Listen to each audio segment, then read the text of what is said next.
Hello மக்களை வணக்கம். முக்கியமாக தமிழ் மக்களுக்கு வணக்கம். இது எதுக்குன்னா, ஒரு படம் வந்திருக்கு, பார்க்குறோம், நல்லா இருக்குது நல்லா இல்லைன்னு சொல்கிறோம், அதோட நிப்பாட்டிக்கணும். புரியுதா? நான் நீட்டுக்காக போயிட்டு ஒன்றும் அது மட்டும் புரியலை. நீட்டுக்காக போயிட்டு நீட்டை பற்றி பேசுங்களான்னா விஜய்ங்கிறாங்க, ஜனநாயகன்றாங்க. என்ன கதைனே தெரில இவனுங்க கதை. இடைத்தேர்தலையாவது ஒரு சீட் 2 சீட்டாவது வாங்கலாம்னு யோசிக்கலாம். அதுவும் வாங்க மாட்டாங்கன்னு நினைக்கிறேன். ஒருத்தவன் பேசுனா பிரச்சனை கிடையாது. நம்மளோட அண்ணன் பேசுகிறாரு, என்னென்னமோ தமிழ் வார்த்தைகள்லாம் போட்டு பேசுகிறாரு. அது என்னவோ யாரோ அவங்களோட இப்போ தான் புதுசாக எங்கள் அண்ணன் இவங்கெல்லாம் எப்படி எழுதியிருக்காங்க, அதாவது நடிகன் வந்துட்டு ஆளுவான் அப்படி இப்படின்னு சொல்லிட்டு என் தம்பி அப்படின்னு சொல்லும் போது தெரில போல் அவருக்கு. அது ஒன்று. ரெண்டாவது, அமீர் தம்பி அவர்கள், அவர் என்ன சொல்லியிருக்கிறாரு,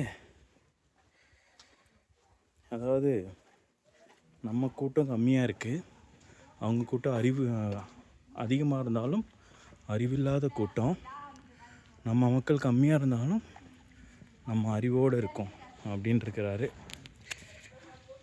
ஏதோ கொஞ்சம் அறிவை வச்சு அணில் கூட்டத்தில் ஒரு ஆள் தான் நான். ஜெர்மனியில் இருக்கேன். என்ன மாதிரி இங்கே நிறைய பேர் இருக்கிறாங்க. புரியுதா? Not only Tamil Nadu, Sri Lankan peoples எல்லாருமே பிலாங்ஸ் டு டிவிக்கு. ஓகே, அதனால் எது பேசினாலும் பார்த்து பேசுங்க மிஸ்டர் அண்ணன், மிஸ்டர் தாத்தா எல்லாருக்கும். Okay, bye. ஒன்றே மட்டும் கடைசியாக சொல்லிக்கிறேன், டேய் நீங்களாம் நடிகன் தான், இவரும் நடிகன் தான், ஓகேவா? உங்கள் படம் வந்தால் மட்டும் அதுக்கு ப்ரொமோஷன்லாம் விட்டுறீங்க. ஏண்டா ஆல்ரெடி ரிலீஸ் ஆன படம், இதுக்கே இவ்வளோ பயப்படுறீங்க. அதுவும் ஜனவரி 9 ரிலீஸ் ஆகிருந்துச்சுன்னா எல்லோரும் பாத்ரூம் போய் அழுதுருப்பீங்கன்னு நினைக்கிறேன். அதெல்லாம் பார்க்க முடியல, கடவுள் அந்த பார்க்கக்கூடிய கொடுப்பனை கொடுக்கல.